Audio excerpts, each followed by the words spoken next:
Hey, what's going on, my friends? My name's Anthony, and in this series of videos, I'm going to run through a number of the top cameras for creating YouTube content, and I'm separating these videos into three different price points. First, starting at $1,000 or around that $1,000 mark. There are still some pros and cons to all the cameras that I'm going to mention, so I'm just going to try and be honest and as honest as I can be. No camera brand is paying us to make this video. So these are just my top picks for about $1,000. So that being said, let's get into it. My first pick for about $1,000 is an underrated pick, and that is the Nikon Z30. Wow, right out of the gate. I did not expect that at all. You didn't expect that at all. I made these picks. So I've tried the Nikon Z30 a few times, and every time I look back on the footage and I was like, wow, this is really solid for about $1,000. The Nikon Z30 has better dynamic range than most cameras at this price point, and it doesn't have a crop when in 4K 24 frames per second. So to me, for about $1,000, this is one of my top contenders, and not a lot of people are thinking Nikon for video, but the tides are shifting, and Nikon has given you a lot here for the price. You get a 21 megapixel sensor that you could shoot 11 frames per second in photo mode, and 4K 24 frames per second in movie mode. This camera has a tally light, which is handy to know when you're actually recording. So you're going to see the red light on the front of the camera body light up, so you can be sure you are definitely rolling. The camera has electronic stabilization without a huge crop, which is a huge deal because it doesn't have IBIS, and this is true for really any camera around this price point. Normally on other cameras like say Sony ZV cameras, they turn on stabilization and suddenly your wide-ish lens isn't so wide. So the fact that the Z30 doesn't crop in when you turn on stabilization, this allows the Nikon to stand out. And this camera also has face and eye detection too, and that works really well in well-lit areas. The Nikon Z30 also has product showcase mode, so you can put an item such as like a lens in front of your face, and it's going to grab the lens and focus on that. And then when you bring the product down, the focus will return back to your face. So this camera has a flip out and touchscreen, something that's kind of non-negotiable when we're talking about features when you're shooting alone. And the touchscreen works really well as expected. I can tap to focus and then move the camera around, and the focus is just going to stay locked on that object that I selected. Let's talk cons of the Z30. This might not be a huge deal for you, but something I noticed, there is not an easy way to switch the lens into manual focus. Like if you're sticking with the kit lens, that is, there's no switch on that lens like we see with other manufacturers, unless you're using the Z like full frame lenses. On this body, it's so small, so I don't think that's really the direction that a lot of people are going. And sometimes when you're shooting video, you can, especially if you're shooting video of things, you can tap on the screen and it's going to track the subject, and then you just realize maybe it is easier to manually focus for this particular shot, and then it takes a second to figure out how to get it into manual focus mode. You have to dive into the menu, and then it would just been really nice to have that switch that we do on other lenses. Again, maybe not a huge deal for you, but sometimes manually focusing does allow you to get shots that are just not really doable if you're letting the autofocus just run free. Last thing I'm going to mention in the con section is that the camera is not customizable. Like, you can choose some buttons to customize, but there are only a few options to change those buttons too. And if you look at like Fujifilm, you can pretty much choose any button and change it to almost anything. So if you're unhappy with the layout of the Z30, then kind of too bad. Other than those things, this is a really solid vlogging YouTube camera for the price, and I don't think a lot of people are looking at this camera as their first, second, or third pick, but they should for the reasons that I just listed out. Now, this next camera, I'm a little bit hesitant to put this on the list because this camera has been out a little bit of time, but the Sony ZV-E10 is still a great option and a super popular camera that people are looking to get if you're wanting to start shooting videos or just for like YouTube in general. I see on the Sony rumor site that this camera is likely going to get a replacement or an update very soon. The rumor site says spring 2024, but here we are, spring 2024, and nothing yet. So this camera is making the list for now. In this camera, you get a 24 megapixel sensor up to 11 frames per second burst rate, which is kind of uncommon for cameras at this price point. Normally we're talking about 4, maybe 6 frames per second, but not with the ZVE10 or the Nikon Z30. The number of autofocus points within this camera far exceeds other cameras at this price point. This camera has 425 autofocus points, and the autofocus in general is why a lot of people are looking at Sony right now. This camera also is very small, very lightweight, 343 grams. So this is one of the smaller mirrorless cameras that you can get and still have that APS-C size sensor. One feature that the Nikon and the Sony ZVE10 has is product showcase mode, but from what I've seen, Sony is doing a slightly better job in that kind of feature, right? This camera, when it transitions in autofocus from the product to your face, it's just very smooth. And this is likely because Sony is working so closely with the cinema world, refining their autofocus to match what a high-end focus puller might want and do. And that's like nice, smooth, nice and slow, but it's not like jumpy or quick, right? It's very natural. There are no jumps and bumps within the autofocus at all, and I know Sony's been working hard on this, so that's a feature worth mentioning on this camera since you're likely leaning towards Sony due to their autofocus already. This is one feature that I thought I would definitely point out. Excellent job there from Sony for sure.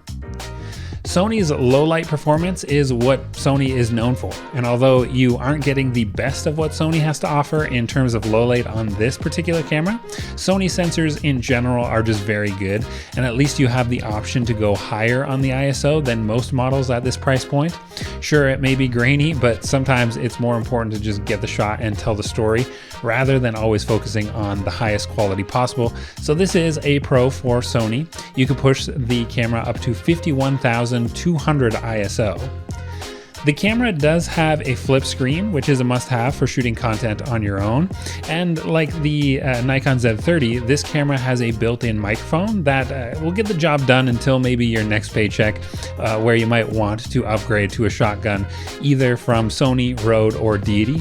Plenty of options to choose from there, but for now, you can get this body, get yourself a lens and the Sony SD card, and you're ready to go. The Nikon and this Sony camera both have a tally light, but also I didn't mention this in the Nikon section of the video because the Sony has this feature as well, and that is the screen will light up red when recording, so it's impossible to get confused if you hit the record button or if you have hit the record button or not. You'll see the tally light light up as well as the screen just applying that thick red border around the frame. Very key. Kind of sounds stupid, but I can't tell you how many times I thought I was recording and then I went to stop the recording and I'm like, wait, it's now recording. Did I not hit record? Some cons to this camera: you are missing some of those AI features that Sony has trickled into their newer models, like for example the ZVE1, a camera that is at a different price point, but once this camera gets updated, those AI features are likely gonna just come standard in all of the cameras moving forward.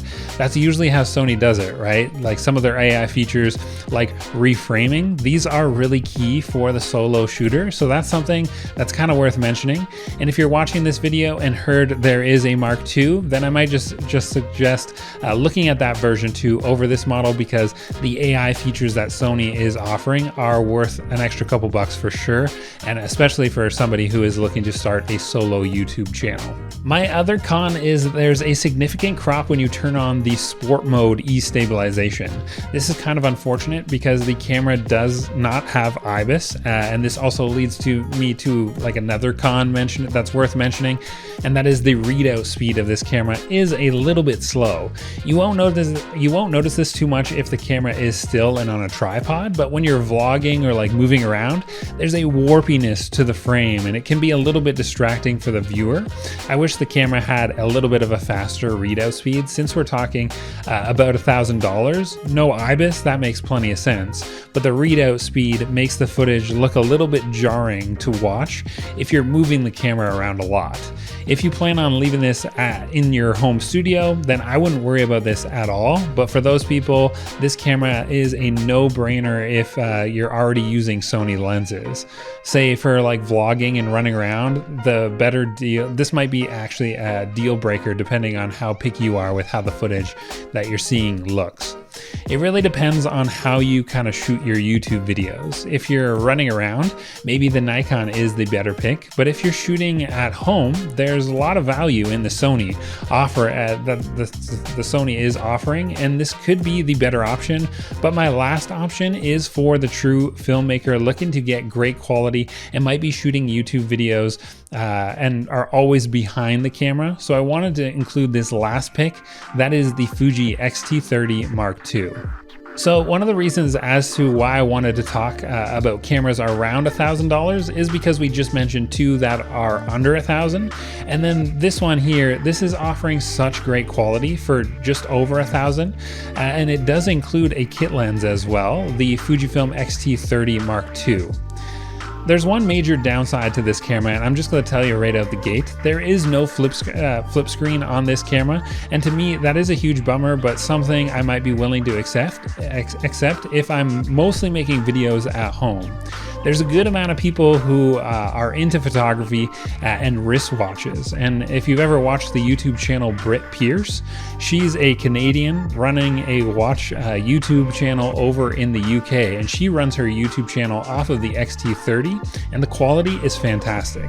An Atomos Shinobi isn't a ton of money and would be something that you could use to see yourself, but shooting these talking head videos here at home, I'm always using an Atomos right here, and this is just such a helpful tool, but of course would bring up the cost of your overall package here. But why are we even talking about this camera right now? Well, I mentioned the quality. The quality of video exceeds any of the options that we've discussed so far, and the Fujifilm film simulations are excellent for photography. So to me, those two things alone make me think that this camera is still in the running for around $1,000. So let's move forward with an overview. The camera comes in two delicious looking color schemes, but the silver is definitely the more eye-catching when compared to the black. The camera is a 26 megapixel sensor, has a tilt screen, shoots 4K up to 30p, and offers 240 frames per second slow motion in 1080p. This camera is the pick for the person really into higher quality filmmaking but working on a slim budget. And the reason why an Atomos Ninja V might be more helpful and just more important for this pick is because you get such a boost in quality if you record through the HDMI port. You can record 4:2 to 10-bit color space and maximize the quality through that HDMI port. Basically, if you just record on a Ninja V rather than to an SD card, the look and feel of this affordable video and photo camera just gets a lot better.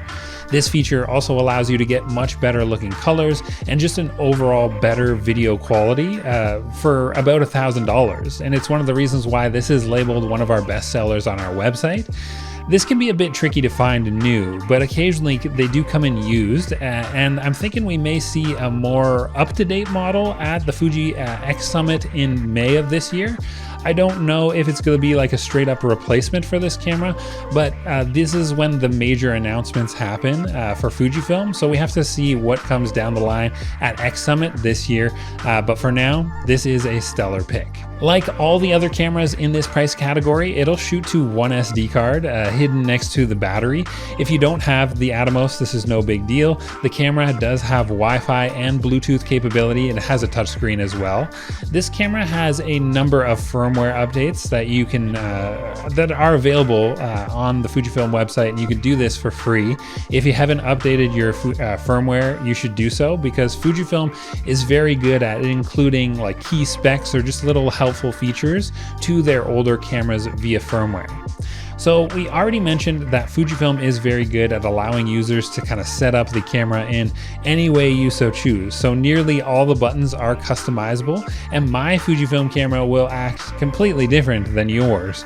There's nearly endless amounts of customization that you can do to make this camera completely your own. The film simulations are a big reason why you might also want to get this camera, because there are a number of picture profiles that you could apply to the Fujifilm JPEGs and just get great looking photos straight out of the camera.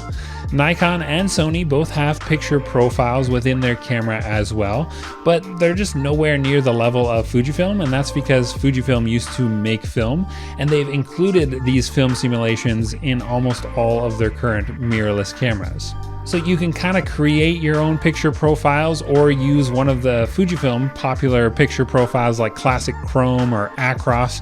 And without a doubt, the best photos coming straight out of the camera will come from Fujifilm. These film simulations can also apply to video as well, making your videos look great right out of the camera. And of course, you can make anything look solid with some editing, but there's huge benefits for those just getting started if the camera can just make it look good right in the camera. And that's obviously just a more beginner-friendly feature. So it's not all pros with the Fujifilm X-T30 Mark II for sure. We already talked about the lack of flip screen, but like I said, it really depends on the style of YouTube videos that you're making. And if you're willing to plug in an Atomos, yeah, you're gonna get an increase in cost by purchasing that, but so you also get a boost in video quality as well. And the video coming out of the Atomos through the X-T30 Mark II is fantastic for the price, but that kind of brings me to the next downside. This camera is tiny, so it's fair that Fujifilm didn't include a full-size HDMI port, but the jumping quality through the HDMI port that the video is getting is quite significant. So it's unfortunate that they didn't put a full-size HDMI port, because those little mini HDMI ports, they can be a little bit flimsy. If that cable just gets like slightly tugged, then it can come out pretty easily.